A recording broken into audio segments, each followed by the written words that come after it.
नमस्कार दोस्तों, मैं डॉक्टर मणिशंकर गौराई। स्वागत है हमारे यूट्यूब चैनल पर। आज मैं जिस टॉपिक के ऊपर बात करूंगा वो है बिनाई प्रोस्टेटिक हाइपरप्लेसिया, जिसे सौम्य प्रोस्टेटिक हाइपरप्लेसिया भी कहते हैं। प्रोस्टेट शरीर में मौजूद एक ग्रंथि होती है जिसको पौरुष ग्रंथि भी कहा जाता है। अधिक उम्र होने पर लगभग सभी पुरुषों की पौरुष ग्रंथि का आकार बढ़ने लगता है।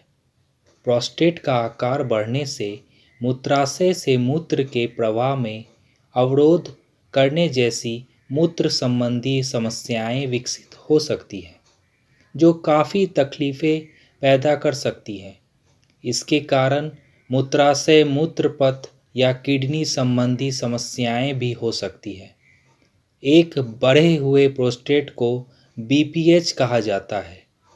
पौरुष ग्रंथि का आकार बढ़ना कोई कैंसर जैसी संबंधी समस्याएं नहीं होती और ना ही यह कैंसर होने के जोखिमों को बढ़ाती है। प्रोस्टेट बढ़ना 50 वर्ष से अधिक आयु के पुरुषों में आम है और 80 वर्ष से अधिक आयु के लगभग 90% पुरुषों में यह स्थिति विकसित होती है। प्रोस्टेट के बढ़ने का सटीक कारण स्पष्ट नहीं है। हालांकि उम्र बढ़ने से संबंधित कुछ कारक वृषण कोशिकाओं में बदलाव के साथ साथ टेस्टोस्टेरोन का स्तर और मेडिकल हिस्ट्री प्रोस्टेट ग्रंथि के विकास में भूमिका निभा सकती है। बिनाई प्रोस्टेट हाइपरप्लेसिया के लिए होम्योपैथी की कुछ बहुत ही अचूक दवाई मौजूद है, जिसमें सबसे पहला है बेराइटा कार्ब।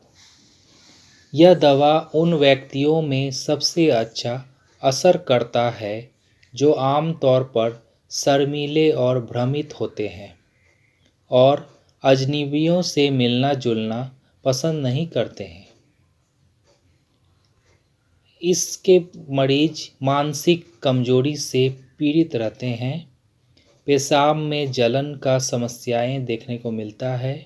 वृषण का कठोर होना, सेक्स की इच्छा में कमी, समय के पहले नपुंसकता, बार बार पेशाब करने की इच्छा होना, रोगी लक्षणों के बारे में सोचते रहते हैं। खुली हवा में चलने पर राहत मिलती है। दूसरी दवा जो है वह है चिमाफिला अम्बेलेटा। इसके लक्षण इस प्रकार होते हैं कि इसके रोगी बार बार पेशाब करने की इच्छा होना, सेंसेशन महसूस होना जैसे गुदा और अंडकोश योनि मुख के बीच में के भाग में उभर, पेशाब के समय जलन होना, रोगी के पेशाब से पहले तनाव महसूस होना। इस स्थिति में मरीज के पेशाब के दौरान अपने पैरों की फैलाने और घुटने को थोड़ा मोड़ने की आवश्यकता होती है। मूत्राशय में चुभन जैसा तेज दर्द, पेशाब में चिपचिपा या खूनी बलगम का पदार्थ आना, किडनी वाले हिस्से का फरफराना, अचानक से प्रोस्टेट में सूजन, प्रोस्टेटिक फ्लूइड का डिस्चार्ज होना। यह लक्षण फुटपाथ पर बैठने या किसी ठंडे पत्थर पर बैठने या नम मौसम में खराब हो जाते हैं। तीसरी दवा जो है वह है स्टेपिसेग्रिया। ऐसा एहसास होने जैसा पेशाब की बूंद का रिसाव हो रहा हो, लगातार पेशाब आना, पेशाब के दौरान और बाद में मूत्र मार्ग में जलन होना, पेशाब की तेज इच्छा और पेशाब के बाद भी तेज दर्द, अनैच्छिक रूप से स्खलन होना, सेक्स के बाद सांस लेने में कठिनाई, पीठ में दर्द, कमजोरी और सेक्सुअल न्यूरेस्थेनिया थकावट के साथ स्खलन। रात में आराम करने और नाश्ता करने के बाद रोगी बेहतर महसूस करता है। चौथी दवा जो बहुत ही महत्वपूर्ण दवा है प्रोस्टेट के संबंधित, वो है थूजा ऑक्सीडेंटलिस। भावनात्मक रूप से संवेदनशील लोगों के लिए एक उपाय है जो संगीत सुनते समय रोते या कांपते हैं और निश्चित विचार रखते हैं। मूत्र मार्ग में सूजन और जलन, सही से पेशाब ना होना, पेशाब के बाद रिसाव का एहसास होना, पेशाब करने की तीव्र इच्छा एवं दर्द, पेशाब के बाद चुभन जैसा तेज दर्द, पेशाब करने की अचानक और तत्काल इच्छा जिसे नियंत्रित नहीं किया जा सकता है, लिंग के अगले सिर में सूजन, लिंग में दर्द, वृषण को कठोर होना, गोनोरिया संक्रमण।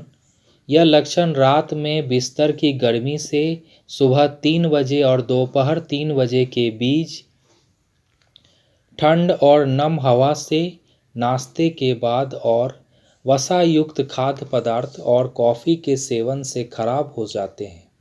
हाथ पैर से खिंचाव वाली गतिविधियां करने से आराम मिलता है। पांचवी और बहुत ही इम्पोर्टेंट दवा जो है वह है डिजिटलिस परप्यूरिया।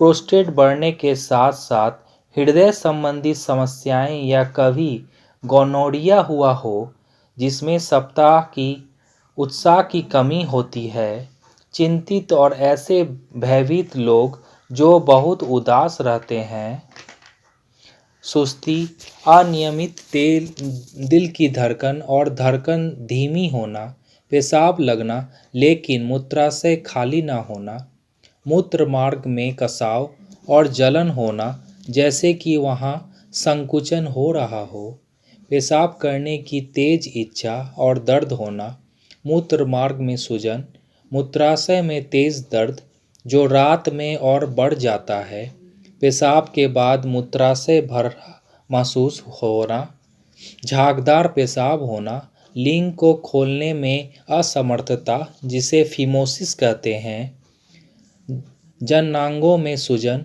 सेक्स के बाद जननांगों में अत्यधिक कमजोरी एवं रात में स्खलन होना। यह लक्षण भोजन करने के बाद बैठे रहने से बिगड़ जाते हैं, जबकि खुली हवा में बाहर जाने पर खाली पेट बेहतर महसूस करता है। ये तो थी प्रोस्टेट समस्याओं के लिए होम्योपैथी की कुछ बहुत ही महत्वपूर्ण दवाएं। अगर आपको यह ऑडियो लेक्चर की प्रस्तुति अच्छी लगी हो तो चैनल को लाइक, शेयर और सब्सक्राइब करें, साथ ही उचित सुझाव दें। धन्यवाद।